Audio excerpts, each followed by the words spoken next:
to the Raising Kellen podcast. My name is Marsh Naidu and I blog at raisingkellen.org, where we curate resources for parents raising children with developmental delay and/or disabilities. It is finally spring and we are launching into our summer series. Topics that we will be chatting about include accessible travel, some summer best reading picks, how to keep fit and safe during the warmer months. If you would like to share with us some of your summer adventures or ideas that you might have for parents and their families to enjoy this warmer weather, please drop us a line at raisingkellen@gmail.com. We would love to spotlight your summer adventures and we would love to hear from you. Remember, if you are listening to this podcast, the content produced here is purely educational. And if you are needing assistance to specific questions with regards to your situation, always seek advice from a licensed professional. So let's get ready, grab your cup of coffee, put your feet up, and get ready to join us on episode 61, where we talk to Julie Jones, who is the creator of the blog Have Wheelchair Will Travel, as well as the editor of Travel Without Limits magazine. Julie Jones, welcome to the Raising Kellen podcast. We are so glad that you are here speaking with us this morning. Well, thank you so much for having me. It's an absolute pleasure. Judy, you blog chronicling your adventures with your family, 4 of you guys, and your travel adventures, as well as your accessible travel adventures. I would love to know more, and I would love for you to share some of that journey with us. Sure. Well, it's called Have Wheelchair Will Travel, and it's very much started. We won as a family a trip to Disneyland and had an amazing trip. And I had a real mental blank when Braden was born with cerebral palsy about traveling with a wheelchair, traveling with all his additional needs, the thought of going to a different country.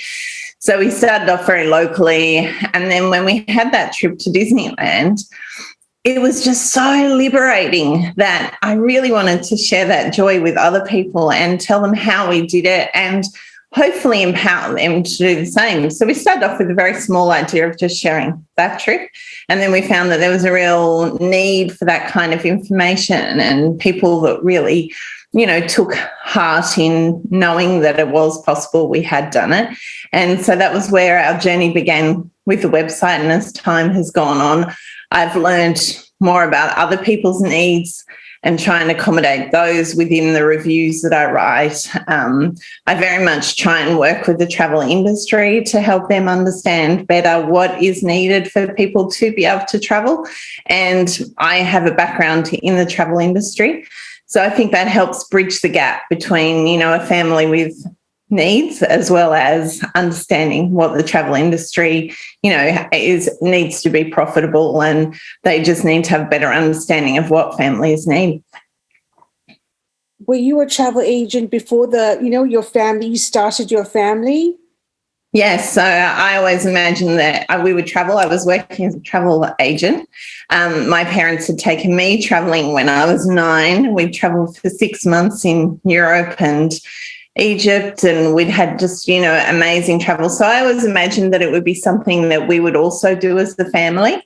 So I think that was part of the confronting nature of having a son born with a disability, was that our dreams, what we sort of thought we would be doing, needed adapting. And even as a travel agent, I wasn't, I hadn't been exposed to that much. So it was really, how are we still going to do what we always thought we would do? Now, your son, BJ, how old is he now, Julie? Yeah, so he's now 26. So we've learned a lot since we first started traveling with him. And yeah, it's nice to be able to share that with people. I guess we have a different perspective now than what we had when he was little, and we were so engrossed in therapy and early intervention and all those things that you sort of get thrown into that you've never known before. So it's nice for people to see where we've come from and where we're at now as well, I think. I think what I enjoyed as I was reading through your blog were when you talk about when our kids are light enough to where we can kind of just pick and lug them around, and you're hiking, and your advice that was priceless is that while your kids are younger, do those hiking trips that you dream of doing. Yeah, that was advice that I found priceless, as well as when you talk about don't be an observer in life. Participating is so much better. Yeah. What have been and I'm sure there have been many of those memorable trips, but to you, what are your standout destinations that bring you guys joy? Well, I think one of our most memorable is in 2019, before the world changed with COVID. We went to Fiji, and Fiji is not the most accessible place physically. It doesn't have, the cutouts. It doesn't have ADA, nothing like that over there, where, there's a great understanding of physical changes or modifications to buildings. But what we did find was the Fijian attitude was so inclusive that it meant that Braden never missed out on anything.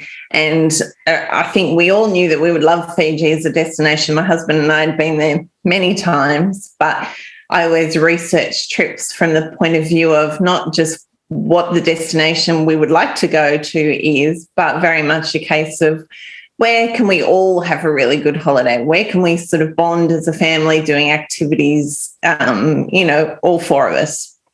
And so with Fiji, I set about looking at what we'd like to do and then contacting each of the tour operators. So one was a quad biking tour, and they had quad bikes where two people could sit on the quad bike.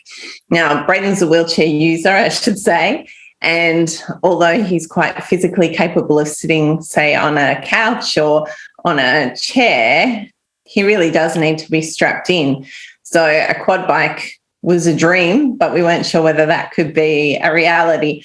But we contacted the operator and they said, come in, we'll see what we can do. And as soon as I got that sort of, we'll see what we can do, we'll make it happen if we can, I sort of thought, okay, Fiji's looking like a good destination for us. Yes, and we had similar responses from all the different operators that we contacted. And it took a lot of work. Even when we got there, it meant 2 trips to places. But, to see Braden's strapped on with a luggage strap and a non-slip matting under his bottom and riding along on the quad bike tour with the rest of us was just priceless, because, he'd never been able to do that before. We'd done quad biking in New Zealand, but his sister Amelia and my husband had gone on the quad bikes, and he and I had gone in a buggy.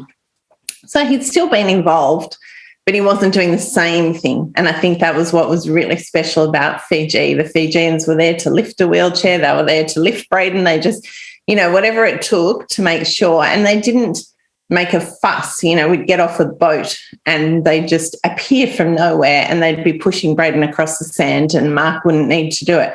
So that was what made it really memorable, because we all loved the destination, but we loved the inclusivity of it. Your beach trips, right? I'm ready, though. You described how you adapt BJ's manual wheelchair. Can you talk more to that? Because I know lots of parents would be curious as to how that works, and if there are alternates for a power wheelchair as far as adaptation is concerned, navigating through the sand. So in the US, you're actually quite lucky, because quite a few of your Florida beaches anyway, or the beaches on the East Coast, seem to have power wheelchairs that you can hire. So we don't have that here. I think there's one beach in Sydney actually where you can borrow for free a power wheelchair. But in general, if you're a power wheelchair user in Australia, there's only like a manual adapted beach chair with balloon tyres. We have a beach wheelchair for Braden. So when we're in Sydney, we use that, and it's got big balloon tyres, and it can go along sand, it can go along tracks and into the water, which he really loves. And that's the easiest for us. But when we travelled to Fiji, we couldn't take, a manual wheelchair and a big beach wheelchair with balloon tyres. It just wouldn't have been possible. So we took a freewheel attachment, which is something that basically attaches to the front of the footplate of the wheelchair, and it adds a wheel at the front, and it just helps navigate the sand. It's still not perfect, I will say. It's better on compact sand, but it did make it easier when we needed it. Julie, we all are familiar with the resources at home, like if anything had to happen, like, to our kid's wheelchair, how to get that fixed. If the wheel comes off the walker, how to get that fixed, or Dad has the tools in the garage. But now, what would be your tip for parents, like if they're making that plane trip or that international trip? What would be your take-home tips for that? Well, we always recommend getting a service before you go on your trip, because you sometimes can pick up something that's just about to fall off before you actually even go. And so if you go to your usual wheelchair manufacturer, or where you would normally get it serviced, we get the wheelchair serviced. And at that point, we usually ask for a repair kit. And so we travel with a very small repair kit. My husband's quite handy, so if it was just me, I'd be useless. I wouldn't have a clue what to do with the kit, but he can manage it, so that's good. So if you take a repair kit with you, that's good to be able to just do basic things. With power wheelchairs, say if I was traveling from here to the States, or even a manual wheelchair, I might touch base with the company where my son's wheelchair comes from ahead of time, say I'm traveling to the States. Do you know of anywhere, if the worst should happen, that I could get my wheelchair repaired? So it's good to have. I always say spontaneity is wonderful, but planning and research makes a much more successful trip. So if you have that information at hand, it's a little bit like if you're traveling with somebody who's a bit medically compromised, or in your own hometown often ends up in hospital. It's really good to know at your destination where the local hospital is, or, medical information like that, how you could get additional supplies of whatever kind you might need ahead of time, just so you've got all that information either in your phone or printed out. So when something does happen, it's much more empowering if you sort of know that you've got a base of information to draw upon.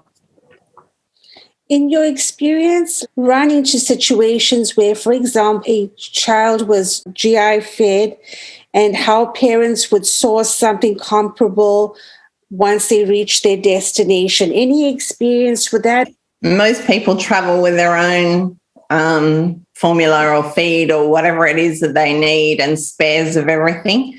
And you can ask the airline for extra luggage allowance. Not everyone will give it to you, but if you can prove that it's medically required, the airlines usually give you your luggage allowance plus 2 pieces of mobility equipment.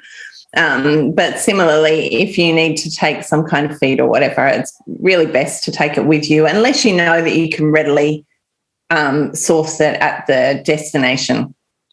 So I know some people that have travelled to the States from Australia, for example, and they couldn't take the amount of continence supplies that they needed. Right. So they contacted the company where they source their continence supplies from here, and asked them where they'd be able to order it in the States, ordered it in the States, and had it delivered to their hotel. So it was there for them. But, obviously you want to make sure that you don't arrive and need that supply instantly, because we all know things can be delayed or things can go astray.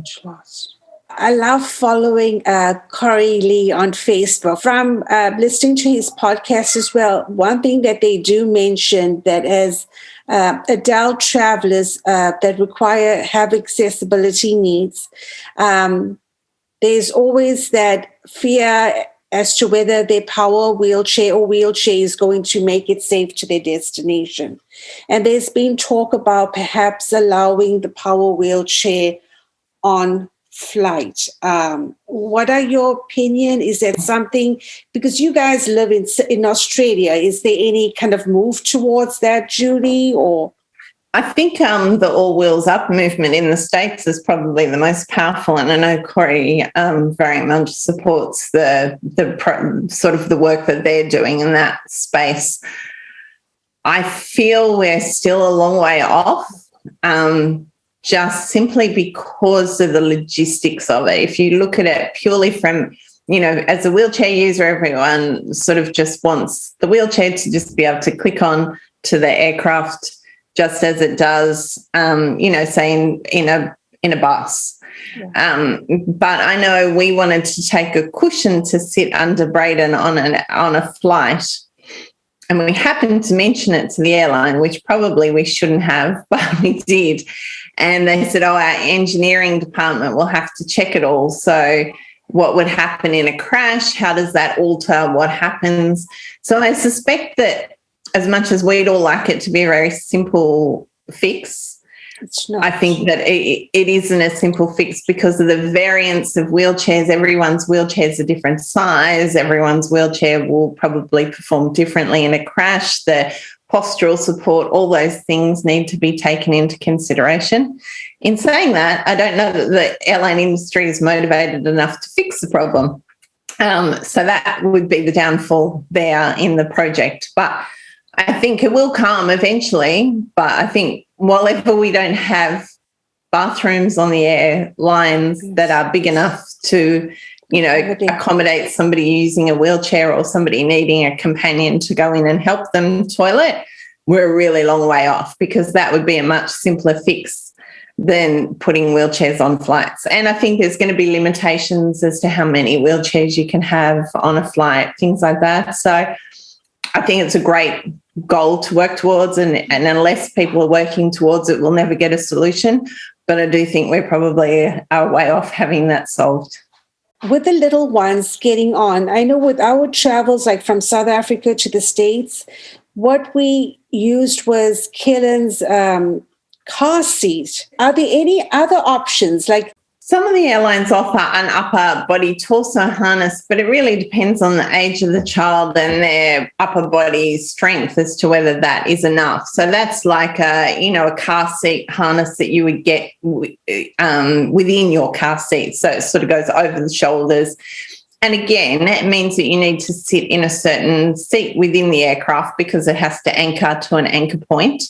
So we used it once. Braden sits quite well. It was just more a case of trying to help him sleep. We thought maybe it didn't work particularly well for him, but he gets quite agitated on long-haul flights, I think, because there's nothing happening and he's always on the go. But definitely there are a lot of European airlines. I know Virgin allows certain seats as well, but if you don't have a child that can sit well, it's also good to have them, comfortable on a flight. Travel without limits? Yes. Tell us more about the magazine that you guys have. Is it a magazine or a newsletter, Julie? No, it's a magazine. It's a glossy travel magazine, like every beautiful, a publication that you can pick up in a newsstand or at an airport. I guess my passion came from having worked in the travel industry, not seeing any imagery of people with a disability traveling. When Braden was young, you'd see all these photos of parents climbing mountains and doing all these adventurous hikes and things, and that just we couldn't relate to any of that. So it's really about, I guess it's twofold. It's showing people what other people with a disability are doing, and that covers off not just wheelchair users, but people with autism, people who are blind, people who are deaf, various needs, people traveling with a guide dog, what they need. And it also hopefully shows the rest of the world what people with a disability are achieving, despite perhaps not everything being in place to make it as easy as possible. So we want the tourism industry to do better. We want the cruise industry, airline industry all to do better. And I think they really need to see that people with a disability are travelling, and the variance of what they do. You know, we have some people who are quadriplegics doing whitewater rafting, skydiving, you know, really adventurous things. And then there's just, you know, you drop and flop type holidays where you arrive at a resort that's got nice, accessible accommodation, a kids club that will take children with disabilities, that sort of thing. So it's really about showing people what they can do, giving them an example of what other people are doing successfully and enjoying, and hopefully also showing the travel industry what they can aspire to do better. Tell us more about the magazine. Who would it cater to, Julie? So it ships worldwide and it covers worldwide destinations. We have worldwide contributors who have lived disabilities. So people like Corey have written for us. He's actually just done a story for me for the next edition of the magazine. We've got somebody in London who's a blind traveller talking about how to get around London and accessibility. So it's very much, you know, we've got somebody in the States who specialises in autism travel, who often writes for us about autism. So I think in the current issue, we've covered off New Zealand, Costa Rica, Asia, Australia. So it's really very much, it ships worldwide. It's also available on Amazon for people who want it like as an e-reader. So it's downloadable on Amazon. So no, we definitely are looking at it as a worldwide publication. For that parent out there that is still really hesitant, what would be a good way to kind of dip their toes in the water to find out about accessible travel and how that would work for their child? Like, what would be a mini step, or what would be a building block? We always say just take the car and go somewhere a couple of hours from home. And if for any reason it doesn't work, you can return home. But I think small steps are very much about local travel, working out when you get to your destination, well, this worked for us, this didn't work for us. For us, for example, we will pay more for accommodation where we can roll out the door with Braden's wheelchair. So, for example, when we were in San Francisco, we paid a lot of money to stay at Fisherman's Wharf, but we didn't want to have to wait around for the valet to bring the car and then load a wheelchair in and load Braden in, and then at our destination do it all in reverse, and then when we get back to the hotel do it again. So for us, the ease of being able to walk out the door at Fisherman's Wharf and having all the attractions there was worth paying more for us. And we also know now, if we're going on a local holiday somewhere where there's a beach, where we can just walk out the door with beach wheelchair and get down to the beach is really nice. So I think over time you learn what equipment you can leave at home and what's going to sort of drag you down on your trip, and what equipment you need. And I think that often comes from having a staycation, even in your own city. Go to a hotel in your own city and visit the local attractions like a tourist, and not feel like you have to go home at the end of the day. You know, whatever makes you comfortable, but just start small. Oh, awesome advice, Julie. Thank you for talking with us. This is, you know what, this has been an amazing talk. And I think this is valuable information for the listeners on the podcast. I mean, it's in the middle of winter here in Tennessee right now. This podcast is done in the hopes of wishful thinking for warmer weather. I think you always need to be dreaming. It's like with COVID, right? People were still buying the magazine, and I'm sure that's because they were dreaming of the holidays post-COVID, or when, you know, things slowed down. So I think we all need dream and plan, and that gets us through the cold times or the tough times. I would love to, once the podcast is done, attach links to your website as well. And this is work of the heart. When you want to share that the joy something brings to your family and encourage other families in the process, that's a win-win in my book. I think we all have to remember that we're very busy with therapy and with doctor's appointments and sort of trying to achieve milestones and goals and things like that. And as parents, we sort of take on this role of admin and therapy provider. And because, you know, you go to an hour of therapy, but then they send you home with all the homework that you have to do. So I think when you go on a vacation or a holiday, as we call it here, you can take those hats off a little bit and put on the hat of being a parent. And I think it's really important to remember you're a parent first, and that those memories that you make on a trip away are something that you all live on for all those other times when you're doing therapy and admin and whatever. And I also think if a child with a disability has a sibling, it's super important to have those bonding times of, a vacation. So that's why I'm such an advocate for it, because I do think it's very easy to forget being, a parent first. I was going to ask you, are there any words you want to end off with? But I think you nailed it with that. So I'm not going to. How, for parents that may want to reach you, tell them again how they can reach you, Julie. So we're at havewheelchairwilltravel.net, and there's a contact page there. So if somebody has any questions, but we've got lots of information on there about equipment, day-to-day, not just travel, because let's face it, I think travel is a sometimes activity, as Cookie Monster would say. It's not an everyday thing. So I think it's really important that as a family, we also share, things like during COVID, we built a home gym for Braden so he could continue his therapy at home. And we wanted to share that with other people in the hope that it would help them. So I think if there's anything you can do when you're further along in the journey to help a parent who's coming up through the process, or somebody who's just got an injury or a diagnosis, if you can just share something positive for them to hang on to at that moment, I think it's a really good thing. Well said. Well said. As always, thank you for listening to the Raising Kellen podcast. And guys, feel free to share this episode in preparation of getting ready for some summer funful activities. Share your summer adventures with us if you would like. And if you would like to be spotlighted on the podcast, we would love to hear from you at raisingkellen@gmail.com. So until we speak to you guys the next time, as always, remember, get to the top of your mountain. This is Marsh Naidu signing off.